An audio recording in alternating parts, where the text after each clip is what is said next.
ఓం నమః శివాయ. ఓం నమో నారాయణాయ. కర్మ నివారణ నరదృష్టి నివారణ కాల భైరవాయ నమో నమః. మా ఛానల్కి స్వాగతం. చూస్తున్న వీక్షకులకు ప్రేక్షకులకు ప్రియ కాల భైరవ భగవద్బంధులకి స్వాగతం పలుకుతూ, సనాతన ధర్మ సంరక్షకులకు జ్యోతిష అభిమానులకు ఈ క్రోధినామ సంవత్సర వీడుకోలు పలుకుతూ, శ్రీ విశ్వావసునామ సంవత్సరానికి స్వాగతం పలుకుతూ, అందరికన్నా ముందస్తుగా శ్రీ విశ్వావసునామ తెలుగు ఉగాది పండగ శుభాకాంక్షలు. 16/3/2025 నుండి 31/3/2025 వరకు పుట్టినటువంటి వారికి ముందస్తుగా జన్మదిన శుభాకాంక్షలు.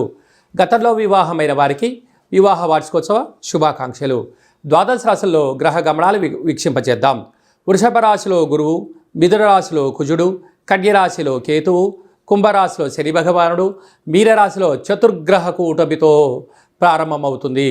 కనుక అమావాస్య అనగానే మనకు బాగా గుర్తొచ్చే అనేక విషయాలు, దూరవాయు జల ప్రయాణాలు పెట్టుకోవద్దు అని బాగా గుర్తుపెట్టుకోవాలి. సంవత్సరం శేషంలో హోళికా పూర్ణిమ వెళ్ళిన రోజు నుండి అమావాస్యకు 15 రోజులు, వీటిని శేషము అంటారు. శేషభాగంలో అమావాస్య రాబోతుంది కనుక ముఖ్యమైన విధి విధానాలను, పనులను, ముఖ్యమైనటువంటి లావాదేవీలను వాయిదా వేసుకోవడం ఉత్తమోత్తంగా భావించాలి.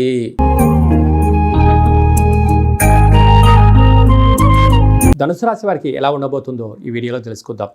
క్రోధి నామ సంవత్సరానికి వీడుకోలు పలుకుతూ, శ్రీ విశ్వావసునామ సంవత్సరానికి స్వాగతం పలుకుతూ, వీరి యొక్క జాతకాల్లో 30 ఏళ్ల తర్వాత శని భగవానుడు అర్ధాష్టమ సంచార స్థితిలోకి రావడం, అక్కడే ఉండబడిన ఆత్మకారకుడు రవి, బుద్ధికారకుడు బుధుడు, కలతకారకుడు శుక్రుడు, చక్షుకారకుడు రాహు, ఆయుకారకుడు శని భగవానుడు అర్ధాష్టమంలోకి రావడం వలన ఈ 2.5 సంవత్సరం ఎంతో జాగ్రత్తల అవసరం. లేకపోతే అనారోగ్యము, నరాల బలహీనత, పెరాలసిస్, బ్రెయిన్ స్ట్రోకు, అనేక రకాలుగా వ్యాధులు మిమ్మల్ని కొట్టిమిట్టాడే పరిస్థితి ఉంటుంది. వీలంతవరకు సరైన సమయంలో తిండి, నిద్ర, ఆసనం, ధ్యానం, మెడిటేషన్ని అలవాటు పరుచుకోవడము ఉత్తమమైన మార్గాలుగా భావించగలగాలి. కొన్ని వేల వీడియోలలో ఈ వీడియో మీరు చూస్తున్నారు అన్నట్లయితే నవగ్రహ దేవతల యొక్క స్మరణ, ధ్యానము, లేఖనము, ఆసనము, దానము, వస్త్ర కార్యక్రమాలు ఎలా చేసుకోవాలో తెలుసుకునే సమయం ఆసనమైందని చెప్పి గుర్తుపెట్టుకోగలగాలి. మన వ్యక్తిగత జాతకంలో గ్రహ గమనాల పరిస్థితి ఎలా ఉంది, ఏ రోజు ఏం చేయాలి, ఏ రోజు ఏం చేయకూడదో చిన్న స్వల్పమైన మార్పులు తెలుసుకోగలిగినట్లయితే జీవితకాలం అంతా విపరీతమైన ఐశ్వర్యం, ఆనందం, ఆరోగ్యం ధనుసు రాశి వారి యొక్క సొంతం కాబోతుంది. అలాగనే 6వ స్థానంలో గురువు సంచారం చేయడం వలన రుణ సమస్యలు, రోగ సమస్యలు, అగ్నిభయం, చోరభయం, మానసిక ఆందోళన పరిస్థితి అధికంగా ఉంటుందని చెప్పి గమనించాలి. సప్తమంలో కుజుడు సంచారం చేయడం వలన కుజదోష ప్రభావం వలన మీ జన్మ నక్షత్రంలో పూర్ణిమ, అమావాస్య తిథులు ఎందున వీలైనంత వరకు మౌనం, కూష్మాండ దీపం, దిష్టి అవసరం అని చెప్పి గుర్తుపెట్టుకోగలగాలి. సాఫ్ట్వేర్ ఉద్యోగస్తులు, హార్డ్వేర్ ఉద్యోగస్తులు, అలాగనే ప్రింటింగ్ రంగం, ఎలక్ట్రానిక్ మీడియా రంగాల్లో ఉండబడిన వారు, క్రియేటివిటీ రంగాలుగా ఉన్నవారు, ఫేస్బుక్, వాట్సాప్ క్రియేటివిటీ రంగాలుగా ఉండబడిన వారందరికీ ఇది చాలా మంచి అవకాశము. దాన్ని ఎంత సద్వినియోగపరచుకోగలిగితే భగవంతుడి యొక్క ఆశీస్సులు కలిగి మీరు అంతే స్థాయికి ఎదుగుతారు అని చెప్పి గమనించాలి. ఈ సంవత్సరానికి చివరికి శేషానికి వీడుకోలు పలుకుతూ, కొత్త సంవత్సరానికి కొత్త పూర్ణిమకు, చైత్ర పూర్ణిమకు స్వాగతం పలుకుతూ మనం చేస్తున్న అనేక కార్యక్రమాల్లో విజయం సాధించగలగాలి అన్నట్లయితే ఈ యొక్క పాత్ర కంచు పాత్ర అంటారు. కంచు మోగినట్టు కనకము మోగదు గదరాసుమతి అని చెప్పి మన పెద్దవాళ్ళు చెప్తూ ఉంటారు. చూడండి, ఓంకార శబ్దం ఎంత అద్భుతంగా వస్తుందో.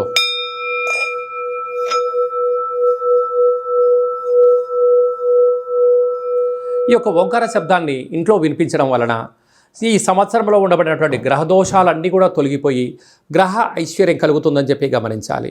ఈ కాలభైరవేశ్వర అక్షయపాత్ర, ఒక పిరమిడు, డాలరు, కంకణము మీకోసం ప్రత్యేకంగా కాలభైరవ హోమం చేయించి 20 రకాల వస్తువులతో దిష్టి తీయించి మీకు ప్రసాదం అందజేయడం జరుగుతుంది. ఆసక్తి గలవారు ఈ కింద మరి సంప్రదించవచ్చు.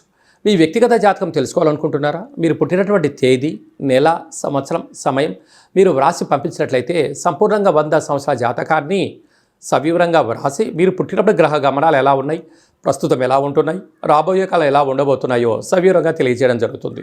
చాలామందికి పుట్టినటువంటి కాలంలో డేట్ ఆఫ్ బర్త్లు లేనటువంటి కారణం వల్ల, రాసుకోలేనటువంటి కారణం వలన మీ పేరు యొక్క మొదటి అక్షరాన్ని అనుసరిస్తూ రాశిని తెలియచేస్తూ గవళ ద్వారా, కాళభైరవ ఉపాసన చేత, రమణ శాస్త్రం ద్వారా భూత, భవిష్యత్, వర్తమానాన్ని తెలియజేయడం జరుగుతుంది. కనుక జాతకాన్ని తెలుసుకుందాం. ఈ సంవత్సరంలో వీడుకోలు పలుకుతూ, కొత్త సంవత్సరంలో స్వాగతం పలుకుతూ, కొత్త సంవత్సరంలో మన ఆదాయ వ్యయాలు, ఏ పనులు ప్రారంభించాలి, ఏ పనులు ప్రారంభించకూడదో అన్ని విషయాలు తెలుసుకొని జీవిత గమనాన్ని ఆశాజ్యోతిగా ముందుకు వెళ్ళేటువంటి మానవ ప్రయత్నం చేద్దాం. కనుక అపాయింట్మెంట్ తీసుకొని సంప్రదించగలరు. ఇంకను ఈ సంవత్సరంలో అంటే క్రోధినామ సంవత్సరంలో గ్రహాలన్నీ తొలగించుకొని మనకు విశేషమైనటువంటి విశ్వావసునామ సంవత్సరానికి స్వాగతం పలుకుతున్నాం అన్నట్లయితే చతుర్గ్రహ కూటమితో ప్రారంభమయ్యి షష్ఠగ్రహ కూటమితో సంచారం చేస్తూ పంచగ్రహ కూటమితో అవుతూ మళ్ళీ చతుర్గ్రహ కూటమితో అవుతుంది.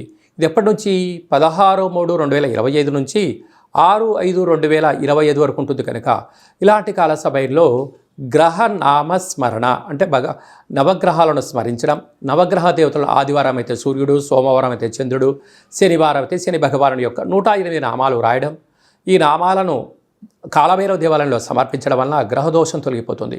అనేక మంది కుదరనటువంటి వారికి 27 రకాల వస్తువులను మీకు ఇంటికి కొరియర్ ద్వారా కానీ, ఆన్లైన్ ద్వారా కానీ, ఆఫ్లైన్ ద్వారా పంపించడం జరుగుతుంది. దిష్టి బయట వేసేసుకోవడం వలన గ్రహదోషం తొలగి గ్రహయోగం కలిగి అద్భుతమైన విజయం మీ సొంతమవుతుంది. కనుక ఈ సంవత్సరంలో పడ్డ కష్టాలని కూడా స్వస్తి పలుకుతూ రాబోయే సంవత్సరానికి స్వాగతం పలుకుతూ అన్నింటా విజయం కలగాలని కోరుకుంటూ ఆశీర్వచనం. ఓం శతమానం భవతి శతాయు పురుష సతేంద్రియ ఆయుష్యేవేంద్రియే ప్రతిష్టతి ధనం ధాన్యం బహుపుత్రలాభం శత సంవత్సరం దీర్ఘమాయు సర్వే జనా సుఖినో భవంతు లోకా సమస్తా సుఖినో భవంతు సర్వం కాళభైరవ దేవతార్పణమస్తు. హరి ఓం. ఈ వీడియో మీకు నచ్చినట్టయితే లైక్ చేయండి, షేర్ చేయండి. ఆధ్యాత్మిక భక్తి సమాచారాన్ని 10 మందికి చేరవేయండి. భగవంతుడి యొక్క ఆశీస్సులు పొందండి.